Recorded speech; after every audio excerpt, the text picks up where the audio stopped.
Welcome to the Amateur's Advantage.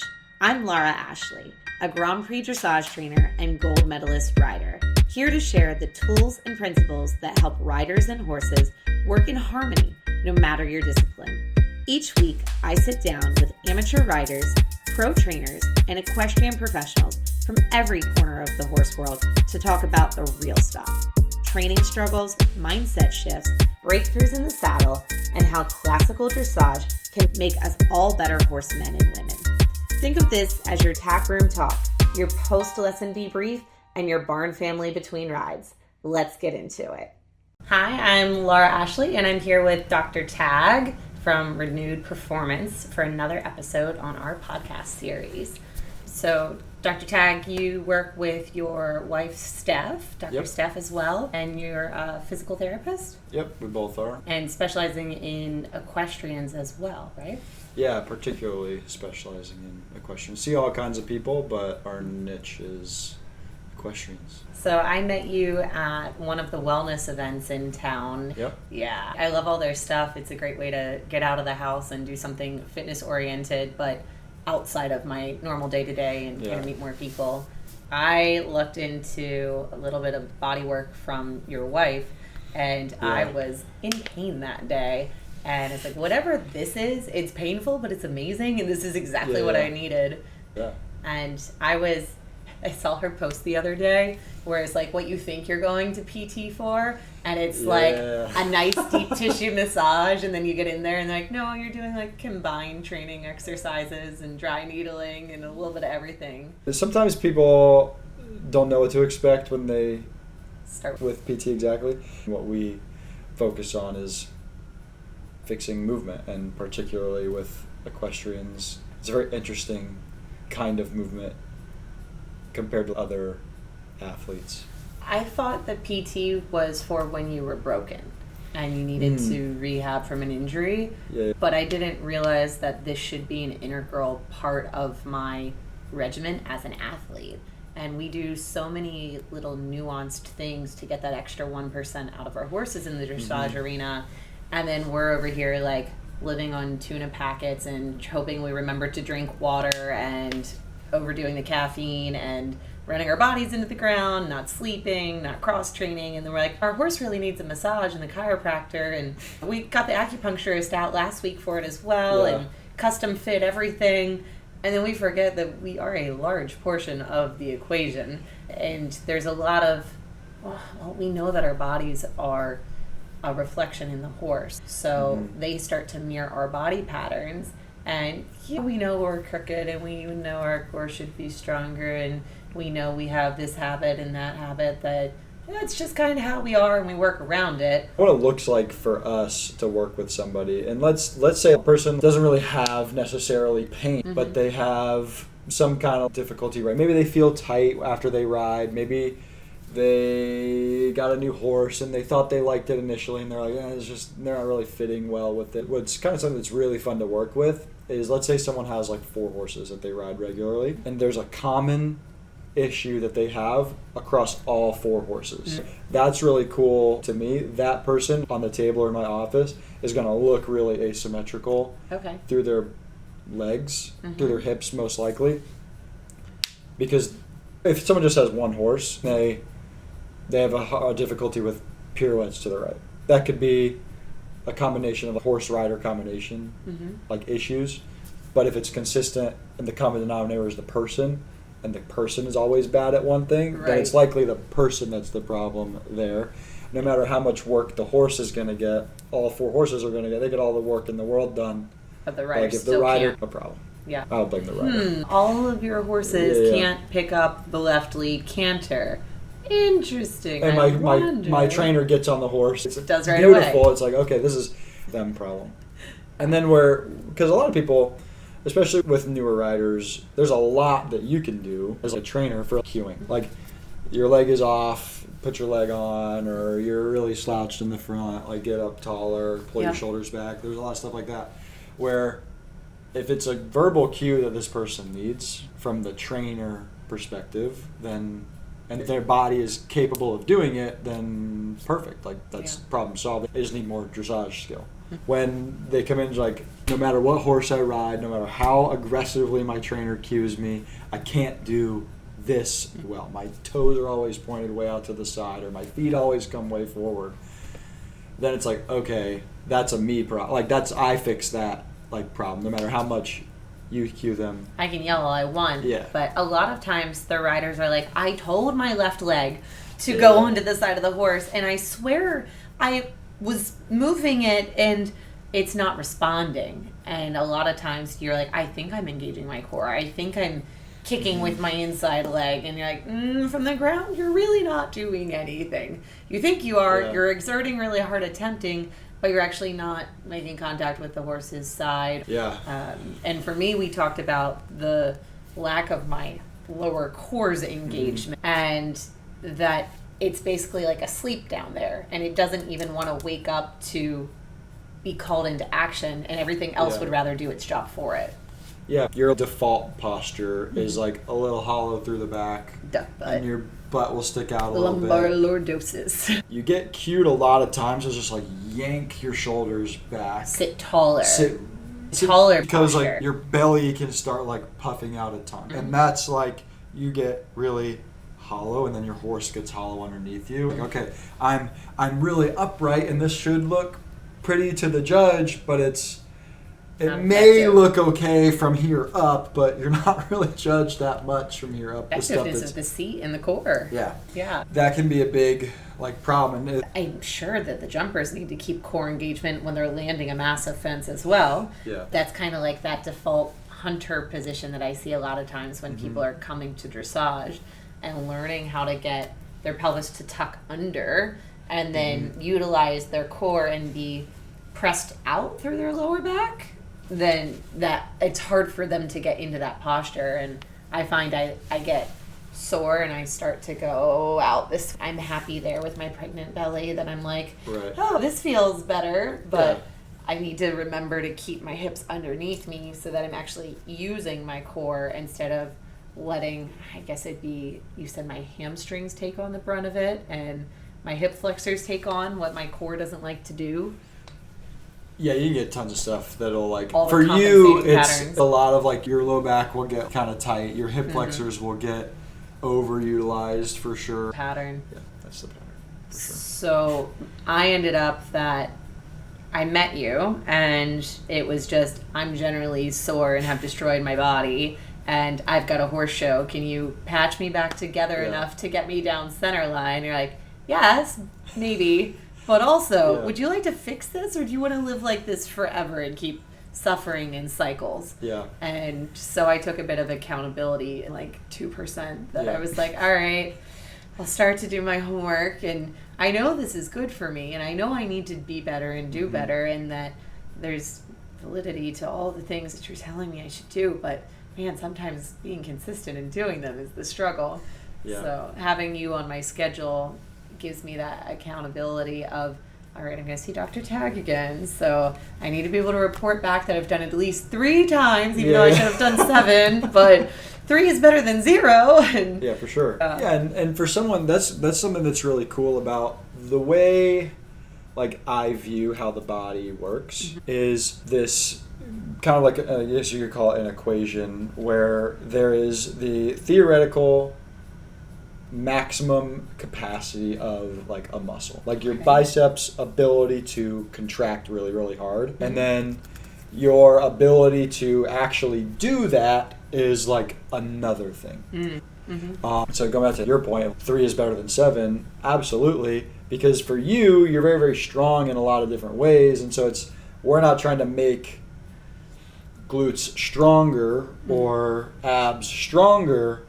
We need to wake them up and get them to do all of what they're capable of doing, and it's a lot of times it's really cool because it's a really fast change as opposed to 6 to 8 weeks for hypertrophy and muscles gaining strength. It's like they're gaining activation, and that can be within a single session. Like you can notice the difference, which is really exciting. Sometimes it requires like strength to be built, and that's a little longer of a process, but sometimes it's really fun because very rewarding. This thing that I identified this client sucks at by the end of the session, it's like, oh, that is a lot better. And it's really fun for me when I can do that, and all along the way we're painting this picture of how it relates to what they need to do. You could see like light bulbs go off, and then they go back on the horse, and they're like, oh, things were easier today. And then you get to see it show up in the saddle, and you go, oh, wow, this is actually worth investing in, both time and financially, so that then I become better for my horse. Instead of just gritting it out, there's simple, small exercises that I can do to improve the overall picture. I knew that I needed to be a better athlete for my horse. For me, that looked like lifting more, because I like lifting. Yeah. And I do a whole bunch of cross training. I did judo and jiu-jitsu and ran half marathons, and busy and active is fine. But when I was a working student, I would go in and get the opportunity to ride, I don't know, maybe 4 nice horses during the day. And I would get scolded by my trainer because I was too sore to do my job well. And like, you know how when you do leg day and you can't even sit down on the toilet or go up the stairs? Yeah. Imagine posting the trot. It doesn't go so well. Yeah, that sounds miserable. So like post leg day, my trainer would be like, you are terrible at your job right now. You need to be able to ride these horses effectively. And you're so sore. You're walking around like an 80-year-old lady. So finding that balance of teaching your body to utilize the right muscle groups without killing yourself through just heavier loads of weight being moved around is where some of this other type of training can really come in and benefit your riding. Because if you look at like even like really high level riders, and you were like, let's say you found where they worked out and you watched them, we only have so many like resources in our body. We're only eating so many calories.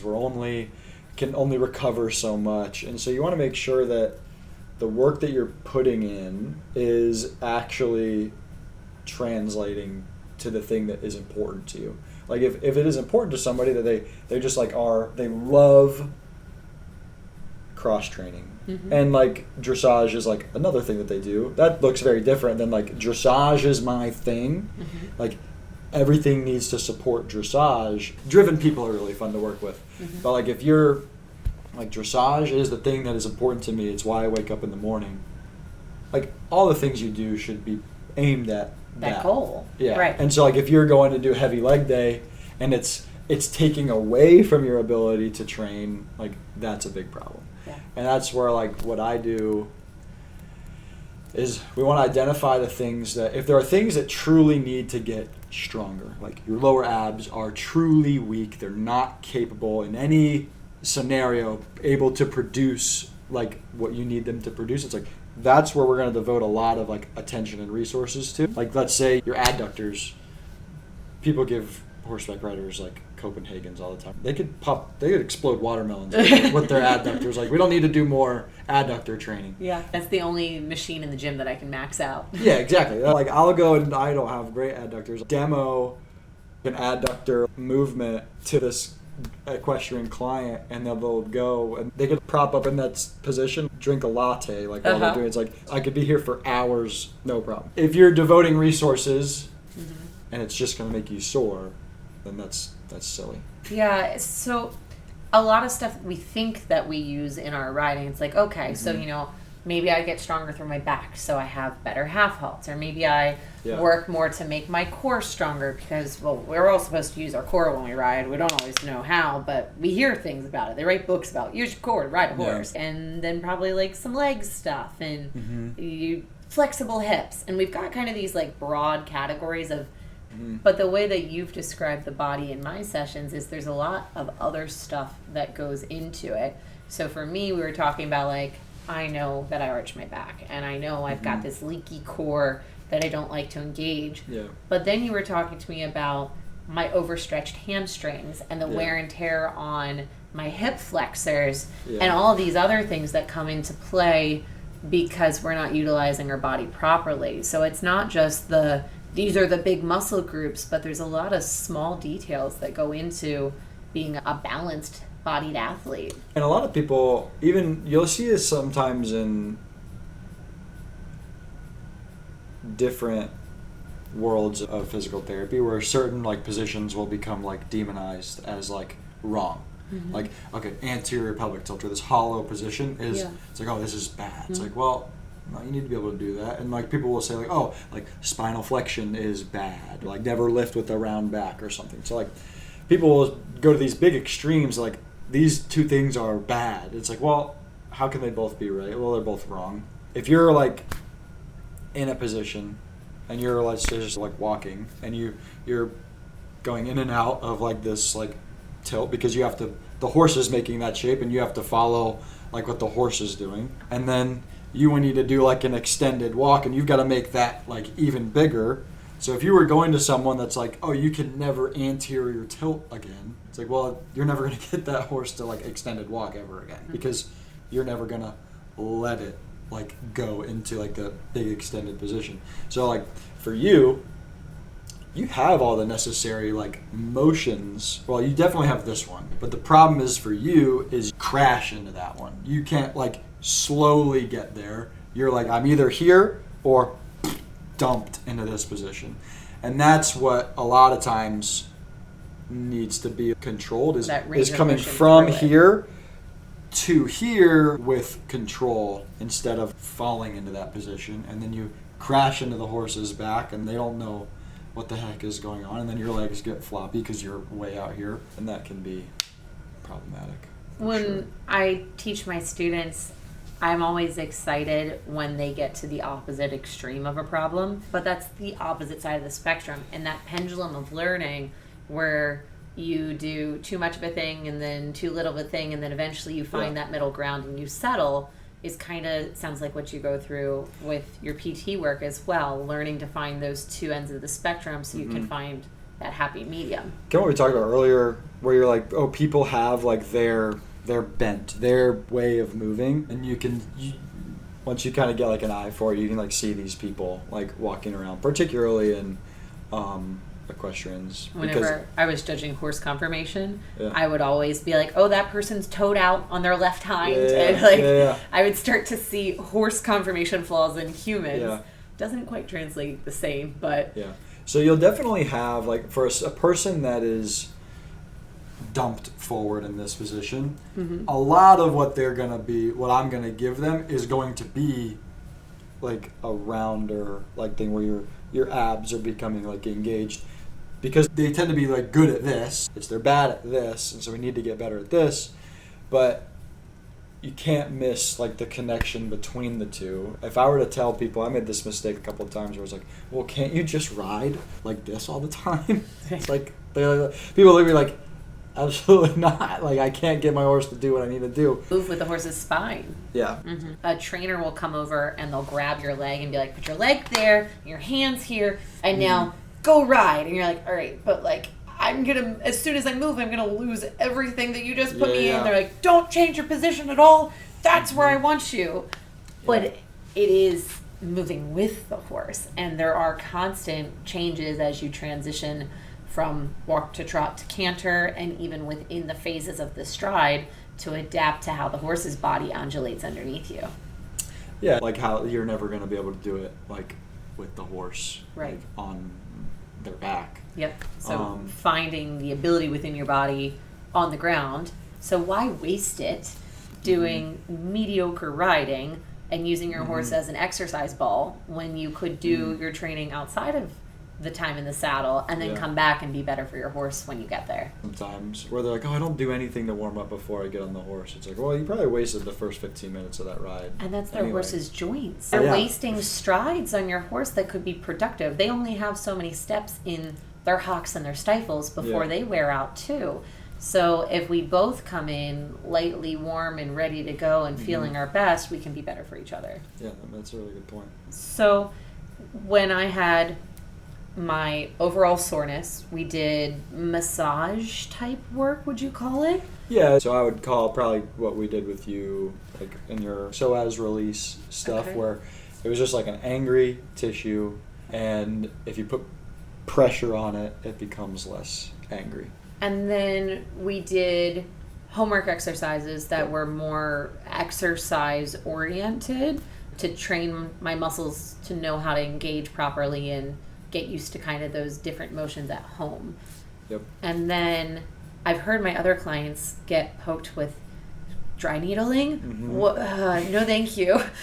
But what else happens within your program? Yeah, so what it would look like is first I'm going to watch the way that you move and see if there are asymmetries between each leg and identify the cause of the problem. If it's a joint that's restricted, if it's a muscle that's not capable of getting you into position, like it's too weak or not activated enough, or there's another muscle that's too contracted or too tight that's preventing you from moving into position. We identify that, and that's what guides like what we do. So some of the stuff that we do can look somewhat familiar to people depending on how much they've been around the block with body work or rehab or anything like that. So we'll do cupping, scraping with the metal tools sometimes. A lot of times I'll just be using like my hands just because you have a lot better connection to what's going on.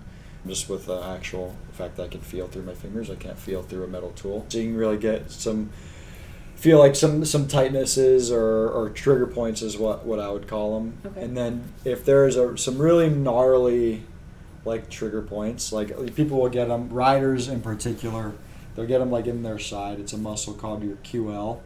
And like when it contracts, it pulls you like up and like arches your back a little bit.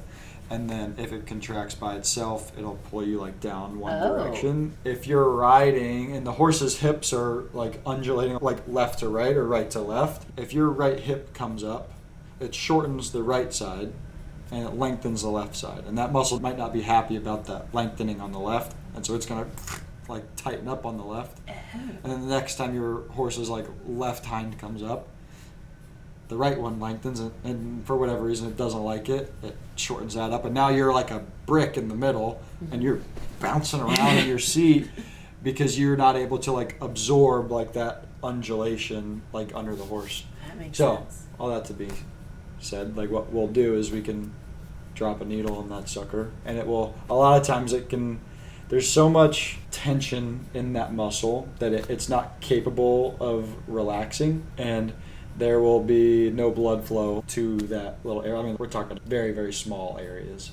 You can kind of find them, and it'll be like, right here is no pain, and then right there is lots of discomfort, and I can feel it, and you can feel it, and all that kind of stuff. We can put like a needle right into that spot, and it can cause that muscle to like twitch, and then like relax really, really well, and then you could then theoretically absorb a lot more motion in the horse.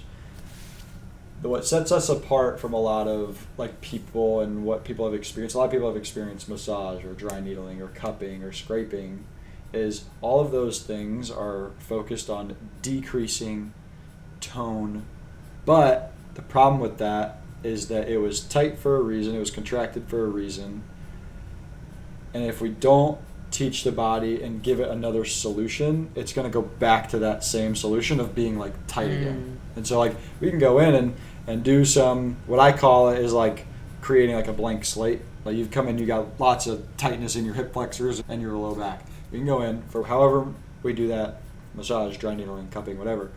And then that's halfway through the session. And then the second half of the session is all going to be like very specific, like rider specific, corrective exercise to actually teach how to move so that people actually continue to get better instead of going through the cycle of like, I get a massage, 2 days later I feel the same. I get a massage, I feel great, 2 days later I feel the same. And then nothing actually gets better. You can never really progress because you're just going like 2 steps forward, 2 steps back like every week because your body doesn't actually have like a new way of moving. It just continues to move the same way it always did because it was you never taught it how to move better.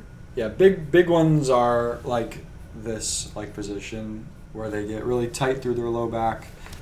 People will say like, oh, my hips are so tight, and it could be a true hip tightness, but it could also just be like a position like flaw where muscles like in the back of the hip have just gotten really, really lengthened because something in the front has gotten really, really shortened.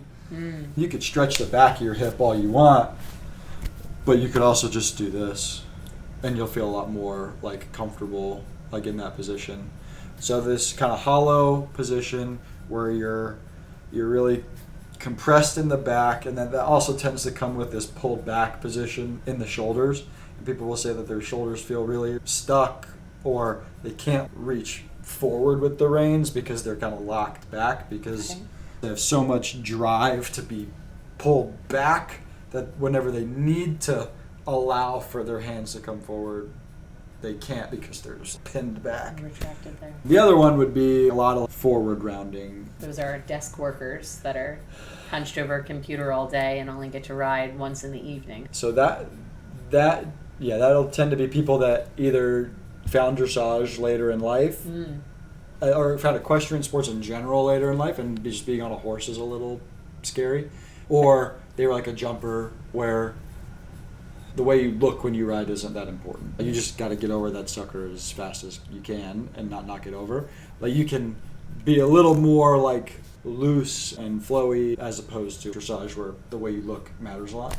But for that rounded position, people will become very round. Their shoulders will come forward, their back will come forward, and because they feel like safer that there. fetal position. And then, they get into this fetal position, but the problem with that is your feet will then like start going behind you, and then you constantly feel like you're catching yourself on the front of the horse.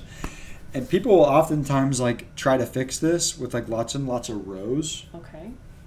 And that gets you here. And then you're just pulling while you're in the fetal position. Yeah, and now the horse is incredibly confused because you have all this weight forward, but then you're just reining really hard back. Contradictory. No idea what the heck it's supposed to do. And you're about to fall over on the back of its head. Bad combination. Bad combination. So with roundedness, sometimes, like we said before, it could be like just like a big weakness in their upper back, where they look really good through their seat, but they're just like stuck here. That can be what a lot of people say is like rounded shoulders, but a lot of people will be like a lot like more round, a lot more closed over. They kind of feel like the lower they can get, the safer they feel. They feel a lot safer here. But like if you're way forward this way and push came to shove, you're gonna fall off that horse a lot faster than if you're like torpedo yourself into the dirt. That would happen very quickly. We've got rounded over, a lot of asymmetries, right? Yeah, asymmetries are really big where alignment like left to right. So that'll be the two that we just mentioned are probably the more like flaws when you're just moving like straight. Yeah. And then the problems with turning left and right will be that's a lot. There's a lot that could be there, and that typically is just like a glute like control problem, like the inability to get your right leg to do something different than left leg. Be able to swivel because So we see a lot of the riders that always collapse to the inside. Be certainly like a QL problem. So the QL, the name of it is quadratus lumborum, and all that means is like square-shaped muscle in your low back. So quadratus, square, lumborum, lumbar. So a square-shaped muscle in your low back, and if the one on the left contracts, it's gonna pull you down like to the left. So is that the most common reason that people end up slouched to one side like that? I find that like the hips being unlevel, my riders will get heavy on one seat bone and kind of pick up the other. So you're saying they put a lot of pressure. Let's just say their left seat bone gets a lot of pressure and their right seat bone gets a lot lighter. They'll collapse that way. I've seen both, but normally they do collapse towards kind of where their weight is. I've seen some people try to fix it, and then they're like, look, I'm straight. And then they create like 3 or 4 other dimensions of also being crooked. That would just because literally exactly what you just described, where like you've seen it all. There could be a lot of different reasons why your left seat gets kind of light. I wouldn't even say that there's a consistency. It could be a low back tension. It could be the left side pulling it to the left. It could be the right side lifting it up, or it could be an inability to really sit into the right hip. Like let's say it feels really pinchy in the front side of your hip if you put a lot of weight into that side, and so you're just going to literally want to get off of that, give their space freedom for there. So you can almost like extend your leg a little bit, lift your seat off the horse, and just give it some like breathing room. There could be a lot of different reasons or like that, but if it's not like a cueing problem, that would be the stuff that I would see most often. And then another one tight legs and loose legs. Some riders are really clampy, and we'll find that they're like gripping with their thigh or pinching with their calves. And then other ones, their legs are just like that. So where does that stem from, that tightness or looseness in the lower limbs? So your base is always like your seat. And if there's a problem there's going to be a problem like somewhere else. If someone is, just based on like purely like the anatomy of the hips, if you were to arch through your back, you're going to feel like pinchy on the front side, because literally just like your pelvis is like rolling on top of your femur. People can call that femoral acetabular impingement, or just hip impingement, or labrum problems. And so the more I go forward, the more my knees want to like kind of spread to get away from like that pinchy feeling. Yeah. And so if someone is kind of arched through their back, or hollow through their back, like it could just naturally like push their legs out, and then their knees like aren't connected to the horse. That is really a problem. People will say like my hamstrings get so tired when I ride, because their knees are shooting way out to the outside, and then they have to get their heels like back to the horse, or their inner leg, like the side of their calf, needs to get back to the horse. So like if their knees are shooting out to the outside, but they still need their legs connected to the horse, they'll pull their heels in really hard, and their hamstrings are working like really freaking hard, on fire. But if they were able to like sit back, their knees would naturally come in, and then their hamstrings can just kind of like chill. So we do all these compensatory patterns to try to make our body contort into the position we think it's supposed to be in to look a certain way. But if we could get the pelvis, the hips, the core to all do their job the right way the first time, then the other things wouldn't have to try to mimic the pattern that we want to look, the aesthetic we're going for. Because form to function, if we sit square, balanced, relaxed, centered, we should be able to just float with a horse. Yeah. If my legs are saying one thing, my legs are telling the horse to turn to the right, but my arm is telling the horse to turn to the left. Yeah.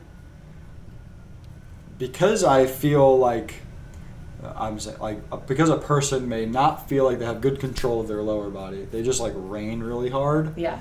And then they get really frustrated just because the horse isn't doing what they're asking it to do with the reins, but it's only because their lower body is telling them to do like contradictory information. It's like, excuse me, which one are you after here? Because I'm hearing all of them. Yeah. And so it's getting the pieces to match. I often have riders to be like, I'm turning left. I'm like, everything else in your body is turning to the right except for your head. Yeah. And so maybe if we bring our shoulders and our hips and our belly button around, then you'd be turning left. But I'm watching your belt buckle face the opposite direction. Yeah. And so even just that level of body awareness, that you're doing more of that work off the horse to be like, oh, that's where my center is. That's how I move that body part. That's how I find that engagement. Yeah. Then when you get on the saddle and I say, that your sternum is rotated the wrong direction, you know what that feels like. And a lot of my riders, their proprioception of where their middle is totally off. Yeah. They're like, this is straight. I'm like, oh, it's not straight, darling. And they're like, oh my gosh, this feels so strange. I'm like, right, that's because you drive your car like this. And you sit at your office desk like this. And sometimes you even walk in the grocery store like this because you've got your purse on this arm. Yeah. And all that stuff carries over into our time in the saddle. And part of it can actually be like the just natural asymmetry of like our bodies. Like we have our hearts on one side, our livers on one side, our diaphragm is asymmetrical. Never be symmetrical. So we always will have this bent to a specific way of moving, but you can also gain access to all the other ones too. And that's what makes a really good athlete, is someone that's able to access lots and lots of postures. Yes, exactly. So like a pitcher always throws with their right arm. Yeah. Their right arm and left arm look entirely different, just because they're so different in the way that each one moves, because they don't do the same thing. Yes. Like a rider, like your right arm and your right leg and left leg Create the same pattern, both directions. and people will be really bad at one or the other. I really think often. I remember you telling me that on other sports that are asymmetrical sports. Yeah. If you start trying to correct the way if your pitcher, they can do tons and tons of external rotation and really, really crappy internal rotation. Uh-huh. If you try to gain internal rotation, it's going to like mess up their whole shoulder, and they're going to go from being able to throw 95 miles an hour to 89 miles an hour, and that goes from potentially a multi-million-dollar contract to never heard of you, you never made it out of junior college, like 6 miles an hour, like makes a huge difference. And there's a big difference between like a dressage rider, like the we're talking about like gaining like very small like numbers. Yeah. Like the difference between a 73 and a 69 is gargantuan at like high levels. Yes. You barely made it. How are you even here at 69? Just every day is like different, but like never heard of you, and like wow, this person's incredible. Spots for the Olympic team. That's definitely how it goes. It's down to the tenths of a percentage to walk onto a team or to not. And so everything that we can do off the saddle to make ourselves a more balanced, symmetrical, balanced seat athlete, the better we can be for our horse. Yeah. Even if you're not looking to go all the way to the top, just knowing that you're doing your part to prepare yourself for your ride so that your trainer isn't saying the same thing again and your horse isn't confused is why it's so important that we spend this time working on our bodies outside the saddle. Couldn't agree more. Well, it's been great talking to you about the different complexities of the equestrian body and how that translates as an athlete over to our equine athletes. I look forward to seeing more of your stuff with the possibilities coming together on some training specific stuff to help our riders become better outside the saddle at home through our online curriculum so that then they're better in the saddle when they get to try their lessons. Yeah. Thanks, Laura. Thanks so much for joining us today. That's it for this episode of The Amateur's Advantage. If you found something helpful, share it with a barn friend, subscribe wherever you listen, and leave a review. It helps more riders to discover the show and join our equestrian community. Don't forget to follow Laura Ashley Dressage on Instagram and other social media channels for more tips, behind-the-scene content, and updates on future episodes. Join us next week as we continue to unpack real-life training challenges, mindset shifts, and how classical dressage principles can help solve problems for riders and horses of all disciplines.